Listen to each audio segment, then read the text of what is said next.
Doctor plus நண்பர்கள் அனைவருக்கும் வணக்கம். இன்னைக்கு உடல் எடையை குறைக்கிறதுக்கு காலையில டீ, காஃபிக்கு பதிலா என்னென்னலாம் எடுத்துக்கலாம்? அத பத்தி தான் நம்ம இன்னைக்கு பார்க்க இருக்கிறோம். டாக்டர், நான் வந்து வெயிட்ட குறைக்கணும்னு நெனைக்கிறேன். காலையில எழுந்த உடனே ஒரு கப் காஃபி குடிச்சா தான் அந்த நாளே வந்து எனக்கு தொடங்குது டாக்டர். ஏன்னா நான் காலையிலேருந்து வேலைகள்லாம் செய்யணும் இல்லையா? ஏன்னா நான் மார்னிங் பிரேக்ஃபாஸ்ட்டே 10 மணிக்கு தான் எடுத்துப்பேன். காலைல 5 மணிக்கு எழுந்து என்னோட வேலைகள்லாம் செய்யும் பொழுது, இடையில ஒரு 3 காஃபியாவது நான் குடிச்சிடுவேன். இந்த ஒரு விஷயம் தான் எனக்கு வெயிட் கெயின் அதிகமாகறதுக்கு முக்கியமான ரீசனா இருக்கு. இந்த மாதிரி காஃபி குடிக்கிறதுக்கு பதிலா என்னெல்லாம் எடுத்துக்கலாம் அப்படிங்கிறத வந்து கேட்டிருந்தாங்க. அந்த ஒரு விஷயத்த தான் நான் இன்னைக்கு உங்களுக்கு சொல்ல போறேன். காலையில எழுந்து நம்ம டீ, காஃபி வந்து எடுத்துட்டு இருக்கோம். ஆஸ் இட் இஸ் ஒரு காஃபி அப்படிங்கிறது வந்து நமக்கு ஒரு எனர்ஜிய குடுக்கக்கூடியது. ஆனால் இந்த காஃபி அப்படிங்கிறது வந்து நமக்கு செரிமான சக்திய வந்து குறைக்கக்கூடியது. நம்ம நரம்புகளுக்கு வந்து அதிகமான ஒரு ஸ்டிமுலேஷன குடுக்கும். அந்த மாரி செரிமான சக்திய வந்து அது குறைக்கிறதுனால, உங்களுக்கு வெயிட் வந்து குறையாம வந்து நீங்க வந்து டயட் எல்லாம் ஃபாலோ பண்ற எக்ஸர்சைஸ்லாம் ஃபாலோ பண்ணும்போது, வெயிட் குறையாம இருக்கிறதுக்கு அதுவும் வந்து ஒரு வகையான காரணமா இருக்கும். அது மட்டும் இல்லாம, காஃபியோட நம்ம சேர்த்து எடுத்துக்கொள்ளக்கூடிய பால், அது கூட நம்ம வந்து அது சேர்த்துக்கக்கூடிய சர்க்கரை, இது எல்லாமே காலையில நேரத்துல நம்ம எடுத்துக்கும்போது, நம்ம உடம்பு அப்படிங்கிறது வந்து ஒரு சாஃப்ட்வேர் செட் பண்ற மாரி தான். காலையில எழுந்த உடனே நல்ல ஹை எனர்ஜிய குடுக்கக்கூடிய ஒரு மில்க், அது கூட காஃபி, இந்த காஃபில இருக்கக்கூடிய கெஃபைன், அது கூட சுகர் இதெல்லாம் சேர்த்து எடுக்கும்போது, நம்ம உடம்பு வந்து கார்போஹைட்ரேட்டுக்கான ஒரு அடிக்ஷன் வந்து ஃபார்ம் ஆயிடும். காலையில நல்ல புரோட்டீனோ, இல்ல வந்து கொழுப்பு வகைகளோ எடுத்துக்கும்போது, நம்ம உடல் வந்து அந்த புரோட்டீனுக்கும், கொழுப்புக்குமான ஒரு செரிமான சக்திய வந்து உண்டாக்கும். நம்ம காஃபி எடுத்துக்கும்போது, அது வந்து கார்போஹைட்ரேட் உடனடி எனர்ஜிக்கான ஒரு சாஃப்ட்வேர நம்ம பாடியில வந்து செட் பண்ணிடும். நான் ரீசெண்டா ஒரு ரிசர்ச்ல வந்து என்ன சொல்லியிருக்காங்க அப்படின்னா, நீங்க மார்னிங் பிரேக்ஃபாஸ்ட்டா ஃபர்ஸ்ட் புரோட்டீன் எடுத்துக்கிட்டீங்கன்னா, உங்களுக்கு வெயிட் குறையறதுக்கு நெறைய வாய்ப்புகள் இருக்கு அப்படிங்கிறது. நீங்க மார்னிங் பிரேக்ஃபாஸ்ட்டுக்கு 2 எக்கு, அது கூட வந்து ஒரு பழச்சாறு வந்து நீங்க எடுத்துக்கிறீங்கன்னா, முதல்ல பழச்சாறு வந்து எடுத்துக்காதீங்க. நீங்க அந்த 2 எக்கையோ, இல்ல வந்து அதுக்கான நல்ல ஒரு பயறு வகைகளையோ வேக வச்சு எடுத்துக்கிட்டு, அந்த புரோட்டீன எடுத்துட்ட பிறகு நீங்க வந்து பழச்சாறு எடுத்துக்கிட்டீங்கன்னா, இந்த பழச்சாறுல வந்து நெறைய குளுக்கோஸ் தான் வந்து இருக்கு. ஃப்ரக்டோஸ் அண்ட் குளுக்கோஸ் சுகர் தான் வந்து இருக்கு.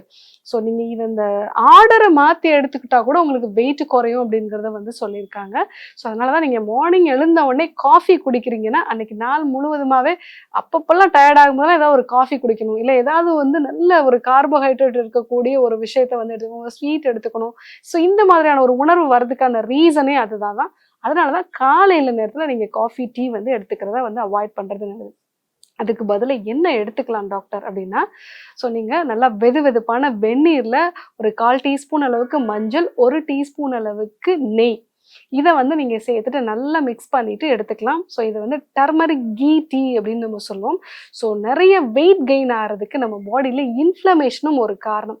ஸோ சமீபத்தில கூட வந்து வித்யா பாலன் வந்து சொல்லியிருப்பாங்க, எனக்கு உடம்புல வெயிட் இன்க்ரீஸ் ஆனதுக்கு இன்ஃப்ளமேஷன் தான் காரணம். அந்த இன்ஃப்ளமேஷன குறைச்சேன், எனக்கு வெயிட் குறைஞ்சிருச்சுன்னு சொல்லியிருப்பாங்க. இந்த டர்மரிக், அது கூட வந்து நெய் சேர்ந்த டீ எடுத்துக்கும் போதும் உங்களுக்கு உடம்புல இன்ஃப்ளமேஷன் குறையும். நம்ம எல்லாருக்குமே தெரியும், டர்மரிக்ல இருக்கக்கூடிய கர்கமின்ங்கிறது ஒரு பெஸ்ட் ஆன்டி இன்ஃப்ளமேட்டரி. அதே மாரி நெய் அப்படிங்கிறது நம்ம குடல்ல இருக்கக்கூடிய இன்ஃப்ளமேஷன் எல்லாத்தையுமே வந்து குறைக்கக்கூடியது. நீங்க டீ, காஃபிக்கு பதிலா நல்லா ஒரு 100 ml தண்ணீர் கொதிக்க வச்சுட்டு 1/4 டீஸ்பூன் அளவுக்கு மஞ்சள், 1 டீஸ்பூன் அளவுக்கு நெய் சேர்த்து நீங்க வந்து எடுத்துக்கிட்டீங்க அப்படின்னாலே, உங்களுக்கு அதுக்கப்புறமா ஒரு 1 மணி நேரம், 2 மணி நேரத்துக்கு அப்புறமா தான் பசிக்கவே ஆரம்பிக்கும். 5 மணிக்கு நீங்க இந்த டீ எடுத்துக்கிட்டீங்கன்னா, 7 மணி, 7:30 மணிக்கு மேல நீங்க சாப்பிட்டா போதும். இத நீங்க ரெகுலரா வந்து எடுத்துக்கலாம். அடுத்ததா வந்து பார்த்தீங்க அப்படின்னா, நீங்க சீரகம், செம்பருத்தி சேர்ந்த டீ வந்து எடுத்துக்கலாம். செரிமான கோளாறுகளால வந்து எனக்கு வெயிட் வந்து குறைய மாட்டேங்குது டாக்டர். எனக்கு வயிறு எப்பவுமே உப்புசமா இருக்கு. அதே மாரி அடிக்கடி பசி உண்டாயிக்கிட்டே வந்து இருக்கு. இது வந்து அல்சர்னால வருதா? இல்ல வந்து எனக்கு பசிக்குதா அப்படின்னே தெரியலன்னு சொல்லுவாங்க இல்லைங்களா? அந்த மாரி சமயத்துல நீங்க ஜீரகமும், அது கூட செம்பருத்தியும் சேர்ந்த டீ வந்து எடுத்துக்கலாம். இந்த செம்பருத்தி அப்படிங்கிறது கொஞ்சம் வளவளப்பு தன்மை இருக்கும். இது வயிற்றுல இருக்கக்கூடிய புண்கள ஆற்றக்கூடிய தன்மை இருக்கும். அதே மாரி சீரகம் அப்படிங்கிறது செரிமான சக்தியும் வந்து உங்களுக்கு இம்ப்ரூவ் பண்ணும். நீங்க காலையில ஒரு 150 ml தண்ணீர்ல 1 டீஸ்பூன் அளவுக்கு ஜீரகம், ஒரு 2 செம்பருத்தியோட அந்த இதழ்கள், ஒற்றை செம்பருத்தி அந்த இதழ்கள் மட்டும் நீங்க போட்டுட்டு அத டீ மாரி ஆக்கி நீங்க வந்து குடிச்சீங்க அப்படின்னாலே, உங்களுக்கு உடல் எடையும் வந்து நல்லா குறைய ஆரம்பிக்கும். அதே மாரி இந்த உடம்புல இந்த சீரகம் அப்படிங்கிறது ஒரு தெர்மோஜெனிக் அப்படின்னு நம்ம சொல்லுவோம். அதாவது உங்களுக்கு அது கொழுப்பை வந்து எரிக்கிறதுக்கான ஒரு விஷயத்த வந்து அது காலை நேரத்திலே எடுத்துக்கும் போது தூண்டிவிடும். அதன் மூலமாக உடல் எடை குறையறத வந்து நம்ம பார்க்கலாம்.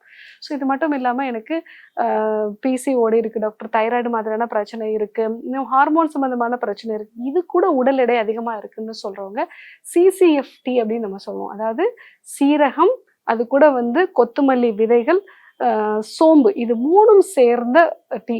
இன்னும் சில பேர் வந்து எனக்கு பிசிஓடி பிரச்சனை இருக்கு டாக்டர், தைராய்டு பிரச்சனை இருக்கு, ஹார்மோன் சம்பந்தமான பிரச்சனைகள் இருக்கு, இது கூட உடம்பு வெயிட்டும் வந்து இருக்கு அப்படிங்கிறவங்க சிசிஎஃப்டி வந்து எடுத்துக்கலாம். அதாவது என்னன்னா குமின், கொரியாண்டர், ஃபெனல், அதாவது சீரகம், அது கூட வந்து கொத்தமல்லி விதை, அது கூட சோம்பு, இது 3ம் சேர்த்து ஒரு டீஸ்பூன் நம்ம வந்து நைட்லயே ஊற வச்சுட்டு காலையில அதை வந்து லைட்டா ஹீட் பண்ணி நம்ம எடுத்துக்கலாம். இந்த டீ எடுக்கும்போது உடம்புல இருக்கக்கூடிய ஹார்மோன் சம்பந்தமான பிரச்சனைகளும் வந்து உங்களுக்கு சரியாகும்.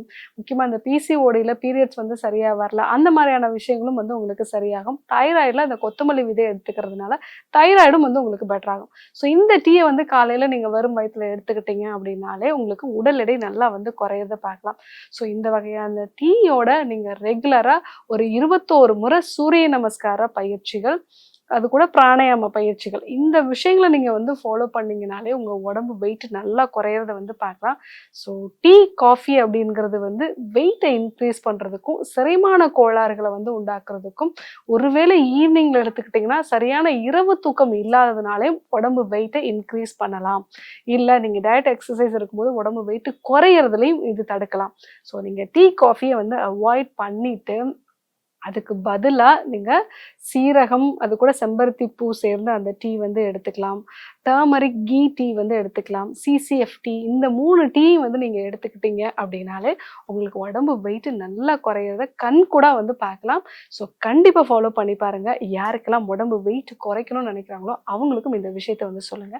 இதே போன்று ஒரு நல்ல தகவலோட உங்களை சந்திக்கிறேன். நன்றி, வணக்கம்.